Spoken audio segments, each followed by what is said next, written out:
kulanti wacan daawadayaal kuna soo dhawaada barnaamijka wararkii ugu dambeeyay ee Soomaaliya qodobada aad ku daawan doontaan waxa kamid ah taliyaha NISA Sambaloosho oo looga yeeray magaalada Muqdisho iyo kulamo xasaasi ah oo magaalada Muqdisho ku dhex maray madaxweynaha Soomaaliya Xasan Sheikh Maxamuud iyo taliyaha NISA Sambaloosho haddaba maxaa ka jira in madaxweyne Xasan Sheikh Maxamuud cabsi xoogan ka qabo in Sambaloosho hadii uu xilka ka qaado uu ku biiro xubnaha mucaaradka ee ku shiraya Muqdisho maadaama ninkan uu ka mid yahay xubnaha aad u dhow madaxweynaha Soomaaliya Xasan Sheikh Maxamuud Kenya oo qaaday talaabo ka dhan ah madaxbanaanida Soomaaliya hamaamuus dalna ku soo dhaweysay madaxweynaha Soomaaliland Cabdiraxmaan Cirro xilli Soomaaliland ay safaarad ka furatay magaalada Nairobi ee xarunta dalka Kenya sirdoonka Mareykanka oo si weyn uga qayliyay tababaryaal iyo dagaalyahano ka tirsan kooxda xoojinta ee dalka Yemen oo ku sii qulqulaya magaalada Jilib ee koonfurta Soomaaliya xilli sirdoonka reer galbeedku ay sheegeen in kooxda xoojinta ee dalka Yemen ay ku wareejisay kooxaha argagixisada Soomaaliya ka dagaalama diyaarado dagaal oo casri ah kuwaas oo ay farsamayso dawladda Iran xubnaha mucaaradku hanjabaad culus u dilay madaxweynaha Soomaaliya Xasan Sheikh Maxamuud sheegayna qorshe halis oo ay doonayaan in madaxweyne Xasan Sheikh Maxamuud ay xilka uga tuuraan haddii uu ka noqon waayo doorashooyinka qof iyo codka qodobadaas oo faahfaahinaya saaxiibayaal ku daawan doontaan barnaamijkeena intii hawada ku jiro balse daawad haddii aad ku cusub tahay kanaalka subscribe sidoo kale muuqaalkan like share kana mid noqo saaxiibada halkan ku xiran ee mar walba hela xogaha iyo wararka halkan aan ku soo gudbino aanu ku bilownay xogo dheeraad ayaa waxa ay ka soo baxayaan taliyaha hay'adda nabad sugidda sirdoonka qaranka ee NISA Cabdullaahi Maxamed Cali Sambaloosho oo looga yeeray magaalada Muqdisho ee caasimadda Soomaaliya kadib maalmihii la soo dhaafay oo uu ku sugnaa magaalada Moqokori ee gobolka Hiiraan halkaas oo uu ka waday abaabul ciidan oo ka dhan ah kooxda argagixisada shabaab Sambaloosho oo maalinnimadii Khamiistii shalaytii lagu ballansanaa in xilka laga qaado ayaa la sheegay inuu ka biyadiiday kadib meermeeritaan uu sameeyay waxa uu madaxweyne Xasan Sheikh Maxamuud ku qasbay in Sambaloosho uu yeero magaalada Muqdisho ee caasimadda Soomaaliya waxaana la sheegay in 24 saac ee la soo dhaafay ay kulamo albaabada u xiran yihiin ku yeesheen magaalada Muqdisho taliyaha NISA Sambaloosho iyo madaxweynaha Soomaaliya Xasan Sheikh Maxamuud madaxweyne Xasan Sheikh Maxamuud ayaa waxa la sheegay inuu Sambaloosho ku qancinayo sidii uu uga mid noqon lahaa dawladdiisa isla markaana uusan ku biirin mucaaradka haddii xilkan laga qaado waxaana la sheegay in madaxweyne Xasan Sheikh Maxamuud doonayo inuu Sambaloosho xilka ka qaado kuna bedelo mahasalaad sidoo kalena uusan doonaynin inuu Sambaloosho ku biiro xubnaha mucaaradka ee magaalada Muqdisho ku shirsan maadaama Sambaloosho uu ka mid yahay xubnaha aadka ugu muhiimka ah madaxweynaha Soomaaliya Xasan Sheikh Maxamuud isagoo cabsi ka qabo madaxweyne Xasan Sheikh Maxamuud inuu dhinaca mucaarad ka safto Sambaloosho ka mid ah xubnaha siyaasiyiinta ee aadka u awood badan ila wareediyo lagu kalsoon yahay waxay xaqiijinayaan in Sambaloosho uu ka fakarayo inuu booskiisa baneeyo haddii isfaham buuxa uu dhex mari waayo kulanka madaxweyne Xasan Sheikh Maxamuud iyo taliyaha NISA Sambaloosho isbedelka NISA ayaa laga yaabaa in lagu soo beego waqtigan oo mucaaradku ay shir xoogan magaalada Muqdisho ay ku leeyihiin isla markaana dhawaan la filayo inay soo saaraan warmurtiyeed xasaasi ah oo ka dhan ah fila Soomaaliya xilka qaadista Sambaloosho oo soo jiitamaysay muddo dheer ayaa la sheegay inuu ka biyadiiday iyadoo xilka qaadisiisu ay ku timid kadib markii taliyaha ciidamada xoogga dalka General Odawa Yuusuf Raago madaxweynaha Soomaaliya Xasan Sheikh Maxamuud ku dacweeyay kadib fashilkii aadan Yabaal oo ku eedeeyay taliyaha ciidamada xoogga dalka in hay'adda NISA ay ka gaabisay duqeymihii iyo sidoo kale xogihii sirdoon ee ku aadanaa inay ka warhesho halka ay ku sugan yihiin kooxaha argagixiso iyo dhagaraha ay u mareegayaan ciidamada xoogga dalka taasina ay sababtay in kooxaha argagixiso ay dib u qabsadaan deegaanadii ugu badnaa oo ka tirsan gobolka Shabeellada Dhexe tan iyo wixii xilligaasi ka dambeeyay dawladda madaxweyne Xasan Sheikh Maxamuud waxay isku dayeysay inay xilka ka qaado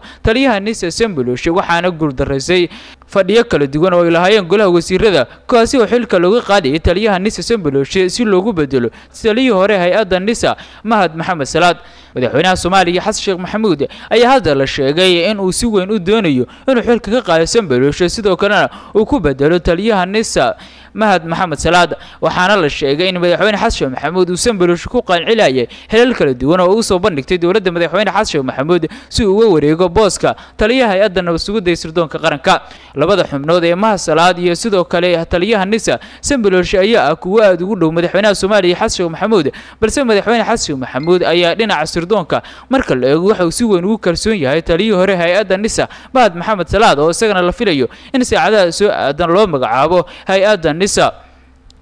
وهاك داود يا القضاء بكلوا حساسية يا نص صدق بل صدق ودي هديت كل سبتاي كنال كسبسكرايب ديسو كلام مقال كان لايك سير كان من القصة صاحبة هل كان كحرن مر والبه لحقها هل كان أنكسو قد بنو هديت هرون رجوكتنا وتكون ما سنتها لجاقات كورك برامج هل كان أنكسو قد بنو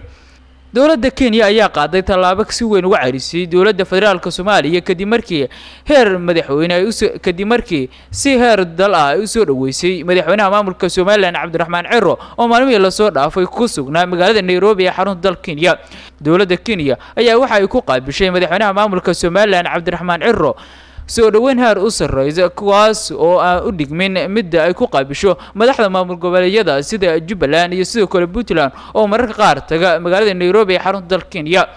Kenya talaabada ay qaaday ayaa si weyn uga carisay dowladda federaalka Soomaaliya waxaana horay Kenya ay mowqifkeeda si weyn isku bedelay maalmo ka hor markii ay sheegtay in Somaliland ay tahay gobol ka mid ah Soomaaliya ay sidoo kalena diiday safaarad ay ka furato magaalada Nairobi ee xarunta dalka Kenya balse qorshihii dowladda Kenya ee ku aadanaa dhinaca Somaliland ayaa si weyn isku bedelay maalmo gudahood iyadoo dowladda Kenya ay u oggolaatay maamulka Somaliland inay safaarad ka furtaan magaalada Nairobi ee xarunta dalka Kenya iyadoo madaxweynaha maamulka Soomaaliland Cabdiraxmaan Ciro oo halkaas ka hadlay uu si cad u sheegay in tani ay tahay safaarad isla markaana la mid ah safaaradaha kale ee wadamada caalamka ku leeyihiin magaalada Nairobi ee xarunta dalka Kenya si kasaba aatee madaxweynaha dalka Kenya William Ruto ayaa aqalka madaxtooyada dalka Kenya waxa uu soo dhaweyn heer sare ugu sameeyay madaxweynaha maamulka Soomaaliland Cabdiraxmaan Ciro iyadoo tani ay u muuqatay qaabilad la mid ah qaabilada wadamada caalamka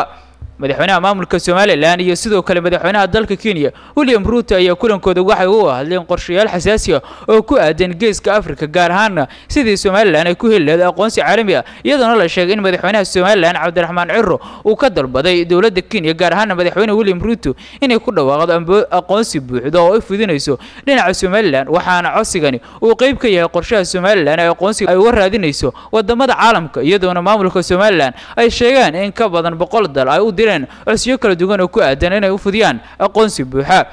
dadka ka faalooda arrimaan waxay sheegayaan in dowladda Kenya talaabooyinka hore u soo saartay ay sida weyn uga soo horjeesatay maamulka Soomaaliland taasi oo ahayd in Soomaaliland ay u aqoonsatay gobol ka mid ah Soomaaliya ay wax iska bedeleen isla markaana waxa la sheegay in dowladda Kenya ay ku qancinaysay dowladda federaalka Soomaaliya maadaama ay cabsi xoogan ka qabto in Muqdisho ay xiriirka u jarto isla markaana uu go'o qaadka miirooga oo dhaqaale xoogan ay ka hesho dowladda Kenya si kasaba aatee Soomaaliland ayaa waxa ay bilihii ugu dambeeyay si weyn u korkarinaysay qorshaheeda aqoonsi raadinta wadamada caalamka iyadoo maamulka madaxweyne Ciro uu si cad u sheegay in wadamo badan oo caalamka ay ka helayaan aqoonsi buuxa oo ay ugu horeyso dowladda Mareykanka wararka xogaya TV ayaa daawanaysan dowladda Mareykanka ayaa si weyn waxa ay wada dhisay awoodda si kordhaysay ee kooxda xoutiyiinta ee dalka Yemen ay ku hubaynayaan kooxda argagixisada Shabaab ee ka dagaalanta koonfurta ee bartamaha Soomaaliya iyadoo sheegtay in khubaro ka socotay kooxda xoutiyiinta ee dalka Yemen ka dagaalanta oo koox awood badan oo ay taageerto dowladda Iran ay tageen magaalada Jilib oo ka tirsan gobolka Jubbada Dhexe isla markaana xarunta ugu weyn ee kooxaha argagixiso ay ku leeyihiin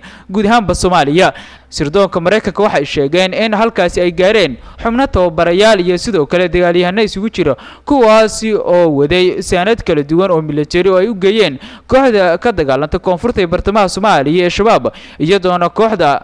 xoutiyiinta dalka Yemen la sheegay in ay Shabaab ku wareejisay diyaarado dagaal oo casri ah kuwaas oo ay farsamaysato dowladda Iran isla markaana ay kula dagaalanto wadamada reer galbeedka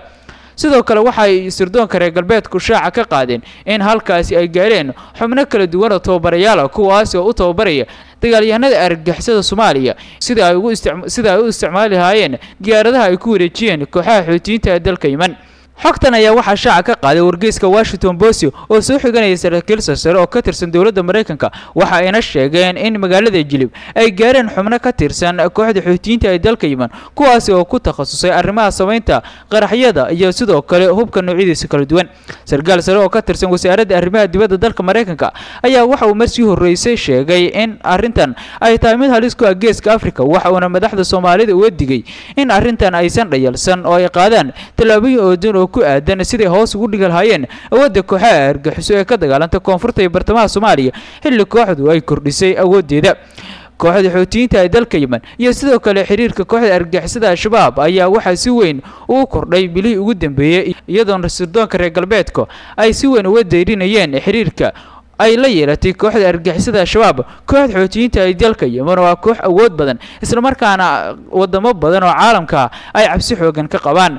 waxa uuna madaxweynaha Soomaaliya Xasan Sheekh Maxamuud ku eedeeyay in uu meel iska dhigay dagaalkii lagula jiray kooxda argagixisada Shabaab isla markaana uu xoog saaray arrimaha doorashooyinka waxa uuna sheegay sargaalkan Ameerikaanka intaas ay fursad u noqon karto kooxda argagixisada Shabaab oo u hesho awood in isku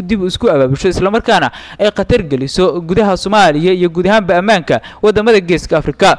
si kastaba ahaatee xogaha ay soo saarayaan sirdoonka reer galbeedka waxay ku boorinayaan dalalka daneeya arrimaha Soomaaliya iskaashi dhinacyo badan leh oo degdeg ah in looga hortago khataraha sii kordhaya ee Geeska Afrika ay ka wadaan kooxda Xuutiyiinta ee dalka Yemen oo kaashanaysa kooxda argagixisada Shabaab oo iyadu ka mid ah argagixisada ugu awoodda badan guud ahaan qaaradda Afrika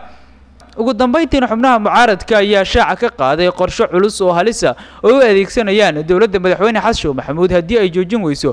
doorashooyinka qof iyo codka ay dalka ka qabanayso iyo boobka doorasho ay ku eedeeyeen xubnaha mucaaradka oo maalintii saddexaad shir albaabada u xiran yihiin uga socda magaalada Muqdisho gaar ahaan Hotel Jazeera ayaa waxa la filayaa in saacadaha soo socda ay soo saaraan murtiyeed balse xubno ka tirsan mucaaradka oo ka hadlay halkaasi waxay eedeyn baan u jeediyeen madaxweynaha Soomaaliya Xasan Sheekh Maxamuud iyagoona ku eedeeyeen madaxweynuhu uu xaalad halis ku wada dalka waa sidii hadalka u dhigeen xubnaha mucaaradka halkaasi ka hadlay ayaa waxa kamid ah Cabdiraxmaan Cabdishakuur Warsame oo kamid ah musharaxiinta uu tartamayay xilka madaxweynaha Soomaaliya waxa uu sheegay inay casharo badan ka barteen qorshihii farmaajo isagoona sheegay in mucaaradda madaxweyne Xasan Sheekh Maxamuud ay u marayaan wadooyin kala duwan si ay xilka u tuuraan haddii madaxweyne Xasan Sheekh Maxamuud uu joojin waayo damac guracan ee ku aadan boobka doorasho waa sidoo hadalka u dhigay waxa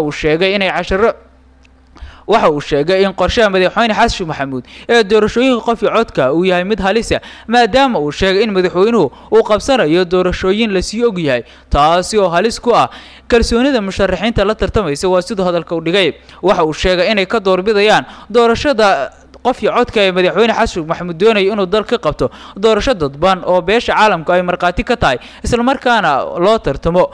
sidoo kale waxa uu madaxweynaha Soomaaliya Xasan Sheekh Maxamuud ugu baaqay in uu joojiyo doorashooyinka boobka isla markaana uu xoog saaro dadaalada dib u xoreynta dalka si looga adkaado awoodda kooxaha argagixiso oo dib u qabsaday deegaano badan oo ka tirsan Hirshabelle